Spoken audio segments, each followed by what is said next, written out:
Hello, and I hope everyone is well today. My plant ally that I chose is the Maypop Passionflower, Passiflora incarna, or wild apricots as I knew them as a little girl. During our first class, we did a meditation, and the word that resonated with me from that was ancestor.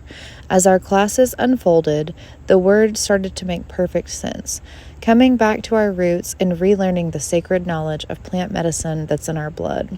With that in mind, it felt only right that I chose the passionflower vine for my plant ally. My dad does tractor work, and every summer when I was a kid, he would be mowing a field and bring me things. Sometimes those things were odd egg-shaped fruits he called wild apricots.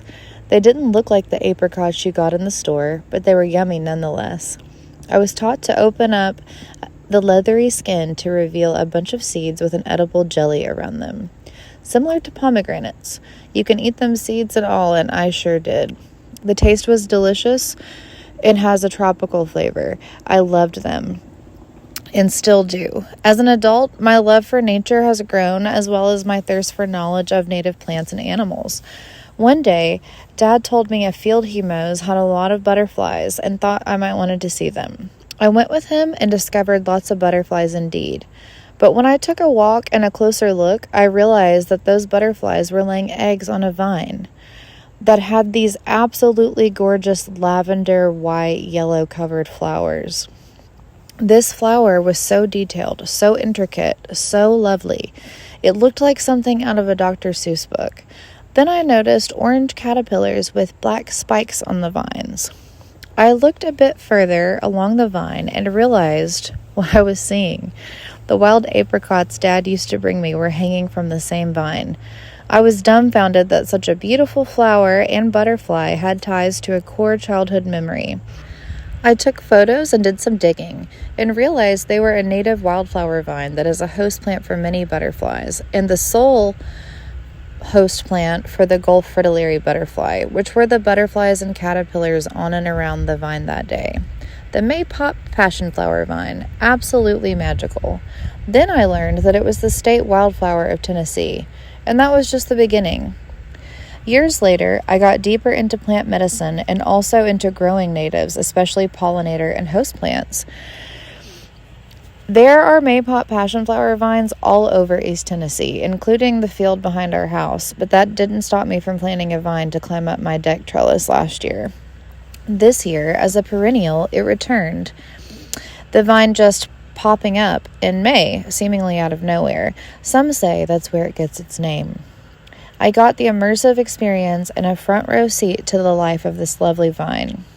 Watching it turn from a tiny plant into 20-foot vines that produce gorgeous flowers with tons of fruit was ethereal, but seeing how vital it was for bumblebees, ants, butterflies, and even hummingbirds made it even more special. Now that I've told you my history with this plant, let me dive into the folklore of the passionflower vine. The Maypop includes symbolism for both indigenous Americans and Christian traditions.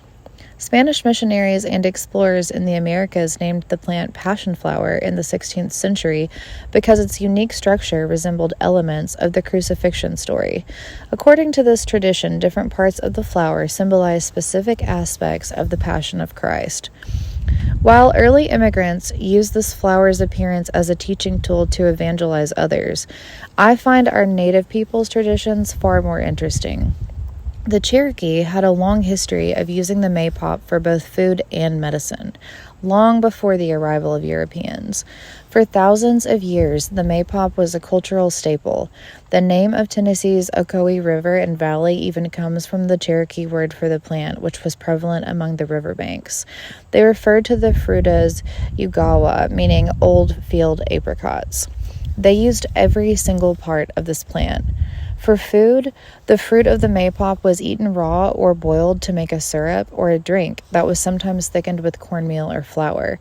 The tender young leaves and shoots were eaten as a green, often boiled or fried with other grains. In medicine, Cherokee have historically used the flowering tops as a mild sedative for restlessness, anxiety, nervous stomach, high blood pressure, and symptoms of menopause. Passionflower roots were made into a poultice used to draw out poisons from boils and cuts, while a tincture was also made and dropped into infected ears to relieve earaches.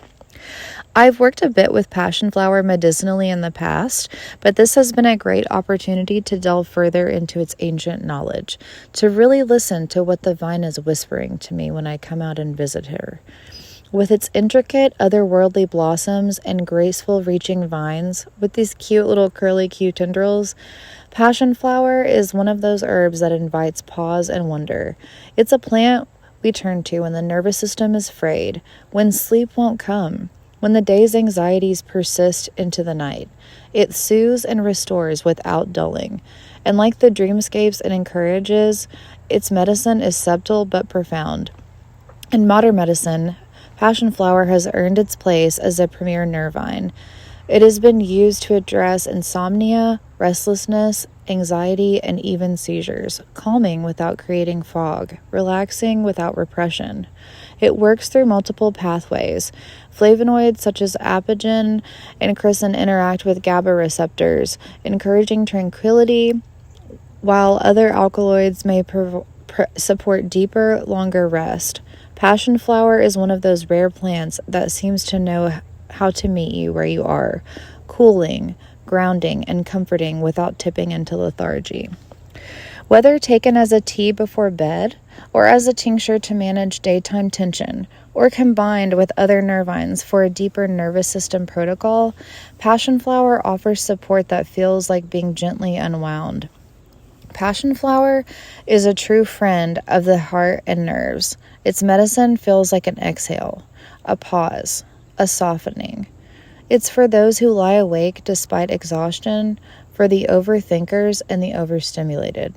It offers not only rest, but restoration. You don't need to be perfectly calm to invite passionflower in. In fact, it meets us exactly where we are. Tangled thoughts, tension, turbulence, and gently guides us back to stillness. I've included a materia medica for this plant, as well as some of the recipes that I recommend.